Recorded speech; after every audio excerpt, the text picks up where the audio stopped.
నమస్తే అండి. మంచి మాటలు పంచుకోవడానికి మా పొదరింటికి స్వాగతం. అందరూ ఎలా ఉన్నారండి? నేనైతే బాగానే ఉన్నాను. మన వాళ్ళంతా కూడా బాగుండాలని మనస్ఫూర్తిగా కోరుకుంటున్నాను. రేపే వినాయక చవితి అండి. మామూలు టైంలో అయితే పండగ అంటే ఎంతో హుషారుగా ముందు రోజే ఉత్సాహంగా అన్ని పనులు చేసుకుంటాను. కాకపోతే ఈ సంవత్సరం మా విజయవాడకి ఇలా విపత్తు వరదల రూపంలో వచ్చేసరికి చుట్టూతా వాతావరణం ఏమీ అలా బాగోకుండా అందరూ ఇబ్బందులు పడుతూ ఉంటే పండగ చేసుకోవాలనే ఉత్సాహము హుషారు 1% కూడా లేదండి. కాకపోతే విఘ్నేశ్వరుడి పూజ, మనకున్న విఘ్నాలన్నీ తొలగాలంటే ఆయన పూజ చేసుకోవాలి కాబట్టి ఓకే సింపుల్గా చేసుకుందామని అయితే డిసైడ్ అయ్యాము. ఈరోజు పొద్దున్నే ఎన్నో రోజుల తర్వాత ఇంత మంచిగా ఎండొచ్చిందండి. సూర్య భగవానుడిని ఇలా చూడగానే ప్రాణం లేచి వచ్చినట్టు అనిపిస్తుందండి. ఈ బయట జరిగే సహాయక కార్యక్రమాలు కూడా ఇలా ఎండగా ఉంటే చక్కగా చురుగ్గా సాగుతాయి కదండి. ఇంకా పొద్దున్నే అయితే నేను బ్రేక్ఫాస్ట్ రెడీ చేసే పనిలో ఉన్నాను. మా బాబాళ్ళు ఇద్దరు కూడా ఈ మధ్య నార్మల్గా చేసే టిఫిన్స్ కాకుండా ఇలా ప్రోటీన్స్కి సంబంధించిన ఫుడ్డే ఎక్కువ తీసుకుంటున్నారు. ఇద్దరు జిమ్కి వెళ్తున్నారనమాట. అందుకోసం ఏంటంటే బాదం పప్పులు నానబెట్టి పొద్దున్నే ఎగ్స్ అవి బాయిల్ చేసి డ్రై ఫ్రూట్స్ ఇలా ఎగ్స్ కలిపి ఈ కాంబినేషన్లో ఇస్తున్నాను. ఇదైతే వాళ్ళకి చక్కగా కడుపు నిండిన ఫీల్ కలుగుతుంది. ఇంకోటి లైట్గా ఉన్నట్టు ప్రోటీన్ అందుతుంది కదా, లైట్గా ఉన్నట్టు కూడా అనిపిస్తుందంట. ఏమి ఆయిల్ ఫుడ్ అలా తీసుకోకుండా ఉంటే అందుకోసం ఇలా సెట్ చేసి ఇద్దరికి ఏర్పాటు చేశాను నేను. ఇంకా మా కోసం అయితే ఈరోజు ఇడ్లీ చేస్తున్నానండి. ఇడ్లీలు చేసేటప్పుడు ఏం చేస్తానంటే జనరల్గా ఇంట్లో ఏమైనా సరే వెజిటబుల్స్ ఏమైనా ఉంటే వాటిని ఇలా సన్నగా కోరి అందులో మిక్స్ చేస్తాను ఇడ్లీ పిండిలో. ఇది ఒక మంచి టిప్ అనుకోండి మీరు. ఎందుకంటే మనము క్యారెట్లు బీట్రూట్లు అవి కూరల రూపంలో అలా తినాలంటే తినలేం కదా. ఇలా ఇడ్లీలో కానీ లేదంటే దోశల్లో కానీ ఆ పిండిలో కలిపి వేసుకుంటే టేస్ట్గా ఉంటుంది, చూడటానికి కలర్ఫుల్గా ఉంటుంది. మంచి ఫుడ్ అనేది మనం చక్కగా తీసుకున్నాము అని అనిపిస్తుంది. చిన్నపిల్లలు ఉన్న ఇంట్లో అయితే ఈ కాంబినేషను చక్కగా వర్కౌట్ అవుద్దండి. మామూలుగా వెజిటబుల్స్ తినమంటే పిల్లలు తినరు కదా. ఈ ప్లేస్లో నేను క్యారెట్ వేసాను కదా, ఈ ప్లేస్లో మనం ఆకుకూరలు ఇంకా వేరే వేరే బీట్రూటు ఇలాంటి వెజిటబుల్స్ కూడా చక్కగా సన్నగా కట్ చేసి కలుపుకుంటే చక్కగా ఈజీగా మంచి పోషకాలని మనము ఇంట్లో పిల్లలకు కానీ ఉండే పెద్దవాళ్ళకి కానీ ఇచ్చినట్టు అవుతుందన్నమాట. ఈ కాంబినేషన్తో అయితే చక్కటి చట్నీ అది చేసుకుంటే టిఫిన్ ఎంతో చక్కటి టేస్టీగా అలా ఉంటుంది. ఇంకా ఫస్ట్ ఇలా టిఫిను వంట ఇవన్నీ చేసేసి అప్పుడు ఇల్లంతా క్లీన్ చేసుకుందామని డిసైడ్ అయ్యానండి. మీరు చూసేది ఈ చిల్లులు ఉన్న బౌలు ఎంత బాగా ఉపయోగపడుతుందోనండి. ఈ మధ్య నేను డీమార్ట్కి వెళ్ళానని చెప్పాను కదా, అక్కడ తీసుకున్నానండి. 39 రూపీస్ అలా పడింది. కానీ చాలా క్వాలిటీ ఎక్సలెంట్గా ఉందండి. ఇలాంటి బౌల్ ఒకటి మనము కౌంటర్ టాప్ మీద పెట్టుకుంటే చక్కగా కూరగాయలు కట్ చేసేటప్పుడు కానివ్వండి, ఏదైనా సరే మనం కిచెన్లో పనులు చేసేటప్పుడు ఏదో ఒకటి వేస్ట్ వస్తూ ఉంటుంది. అది తీసి మళ్ళీ మనం డస్ట్బిన్లో వేయడానికి కొంచెం దూరం వెళ్ళాల్సి వస్తుంది కదా. అలా కాకుండా ఇలాంటివి కనుక పక్కన పెట్టుకుంటే అంటే షింక్కి దగ్గరలో పెట్టుకుంటే మనం కూరగాయలు కట్ చేసేటప్పుడు చక్కగా ఆ కూరగాయలని చక్కగా ఈ చిల్లులో బౌల్ కాబట్టి దీంట్లో పెట్టుకుని కడుక్కోవచ్చు. ఇంకా వేస్టేజ్ని దాంట్లో వేసుకోవచ్చు. ఎన్నో రకాలుగా ఉపయోగపడుతుందండి. నిజంగా చూడటానికి ఎంత క్యూట్గా అందంగా ఉందండి, బాగుందన్నమాట. ఇంకా ఈరోజు నేను లంచ్లోకి ఏంటంటే తోటకూర శనగపప్పు కూర వండుదామని ఈ శనగపప్పుని చక్కగా ముందే శుభ్రంగా కడిగి నానబెట్టి అలా చక్కగా ఉడకబెట్టుకున్నాను. ఆకుకూరలు ఆరోగ్యానికి మంచిదని మనము వండుకుంటాం కదండి. ఆ వండుకునేటప్పుడు ఆరోగ్యానికి మంచిదని ఎంతో దాన్ని శుభ్రం చేసుకోవడం కూడా అంతే ముఖ్యం. మీకు చాలాసార్లు చూపించాను నేను.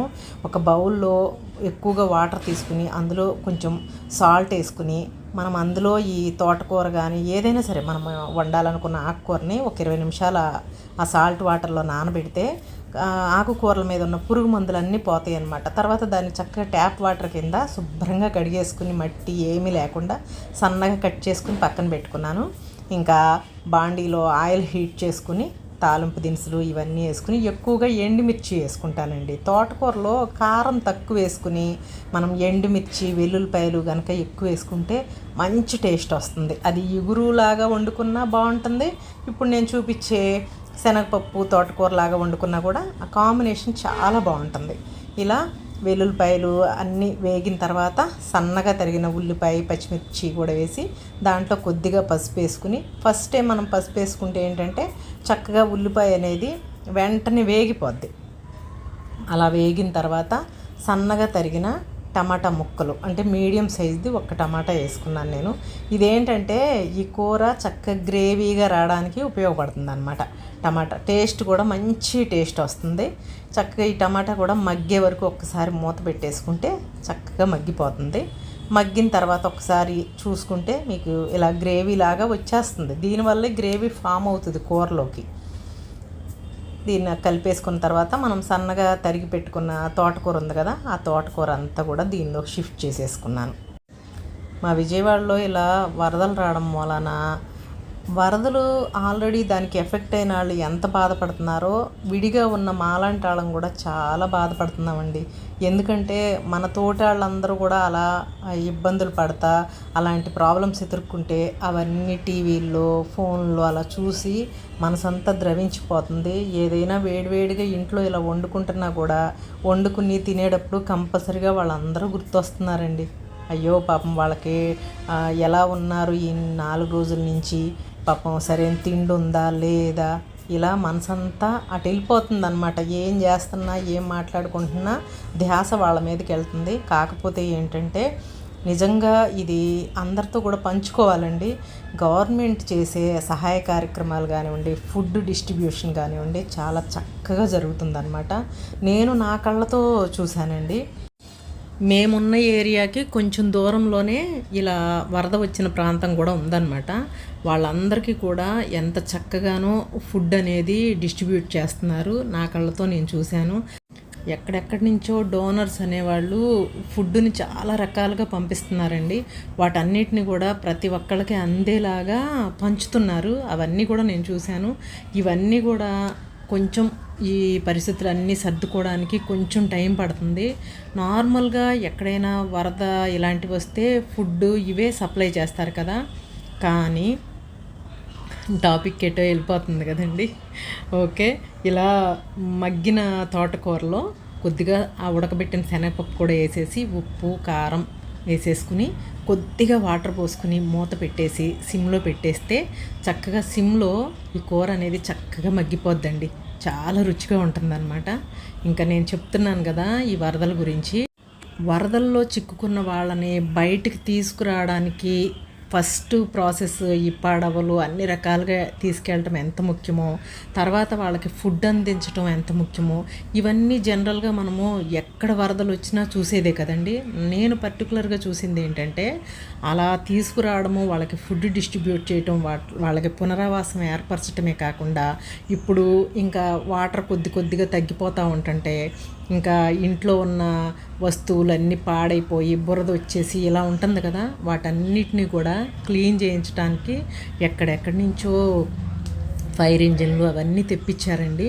వాటన్నిటిని కూడా ఓన్లీ నేను పేపర్లో చూసి ఆ న్యూస్ని బట్టే మీకు చెప్పట్లేదు. మా బాబు వర్క్ కోసం ఒక ఆటో అతను ఇలా వరదల్లో చిక్కిపోయి ఉన్నాడండి. అతనికి మేము ఫోన్ చేస్తే అతను మొన్న లిఫ్ట్ చేసి నేను వస్తానండి మీ వర్క్కి, కాకపోతే నా ఆటోని గవర్నమెంట్ వాళ్ళు క్లీన్ చేపిస్తున్నారు, అలా ఫైర్ ఇంజిన్ తెప్పించి అది క్లీన్ చేయించిన తర్వాత ఒక్కసారి నేను మెకానిక్కి చూపించుకుని వస్తానండి అన్నాడండి. దీన్ని బట్టే మనకు అర్థమవుతుంది కదా, అంటే వెహికల్స్ ఇంట్లో ఉన్న మట్టి ఇవన్నీ కూడా క్లీన్ చేస్తున్నారని. ఓకే, నేను పేపర్లో చూసిన న్యూసే కాకుండా రియల్గా కూడా ఇలా జరుగుతుందన్నమాట. నిజంగా ఈ సహాయ కార్యక్రమాలు చేసే గవర్నమెంట్ వాళ్ళకి కానివ్వండి, మిగిలిన వాళ్ళకి కానీ హ్యాట్స్ ఆఫ్ చెప్పి అందరికీ వేల నమస్కారాలు చెప్పాలని నా మనసుకు అనిపిస్తుందండి. ఇంకా కూర విషయానికి వస్తే మీరు ఇందాక చూశారు కదా, చక్కగా మూత పెట్టి సిమ్లో అలా మగ్గి పెట్టేస్తే మనం పోసుకున్న నీరంతా ఎగిరిపోయి కూర అంతా చక్కగా ఉడికిపోయిన తర్వాత లాస్ట్లో కొద్దిగా పాలు పోసుకోవాలండి.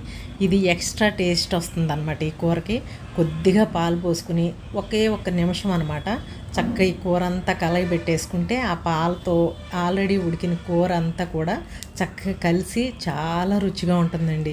ఇది నార్మల్గా రైస్లో అయినా సరే పూరి చపాతీలో కూడా చాలా టేస్టీగా ఉంటుందండి.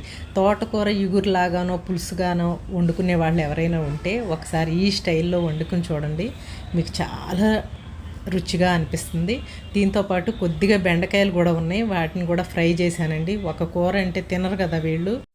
ఇంకా వంట అంతా కంప్లీట్ చేసి అంతా సర్దేసి కిచెన్ కౌంటర్ టాప్ కూడా సర్దేసి ఇంకా ఇల్లంతా ఊడ్చుకొచ్చి తుడిచేసి గిన్నెలన్నీ కడిగేసి పక్కన పెట్టేసి, ఇంకా మాకు సందు చూస్తున్నారు కదా, ఈ సందు, బాల్కనీ, స్టెప్స్ ఇవన్నీ కూడా ఏ అకేషన్ వచ్చినా ఒకసారి నీట్గా కడుక్కుంటానండి.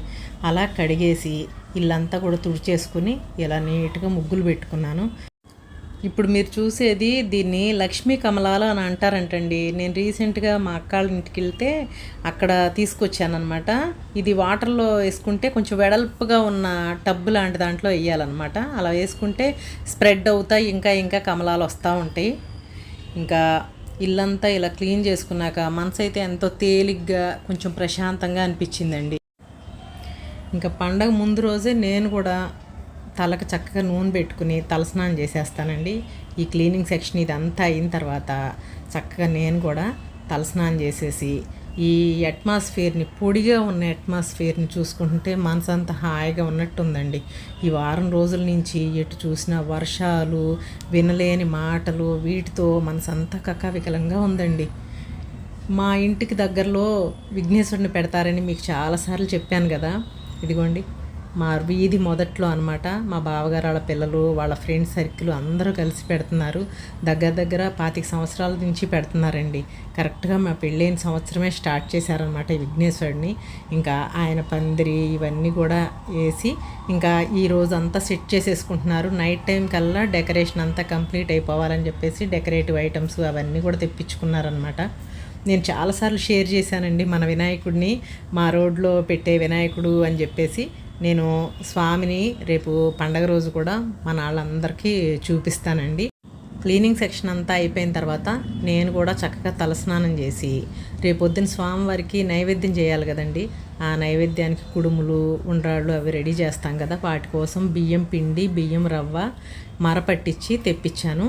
వీటిని ఇంకా సర్దుకునే పనిలో ఉన్నానండి. ఎందుకంటే ముఖ్యంగా వినాయకుడు పూజ అంటే విఘ్నాలన్నీ తొలగించమని ఆయన్ని పూజించుకుంటాం కదా.